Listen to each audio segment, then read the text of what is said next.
за истата населба од претходно за која што објаснував јака во општина Илинден, и општината веќе има изведено еден мост, но ова е фактички се работи за еден земјен пат кој што е 200 метри, не е повеќе, кој што нонстоп пропаѓа и не може да се користи, води до локалните гробишта, а доколку би се направил овој мост, би се допринело за уште еден влез и излез на Илинден, со што би се олеснил пристапот до оваа населба.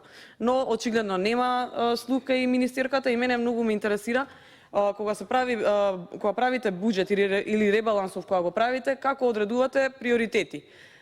Дали приоритети треба да се секако инфраструктурните проекти и оние што се најсуштински најбитни за безбедност, за здравство, за образование, или пак ги делите општините на политички подобни и неподобни. Сега во оваа општина е про-ВМРО-ска, нема да определиме проекти, зашто искрено на колегата Реджел Исмаили, кај што ги прифативте амандманите, тие се општини про-ДУИ и сега таму ги прифативте одма. Дури се намалија средства, се направи тактика само за да се прифатат.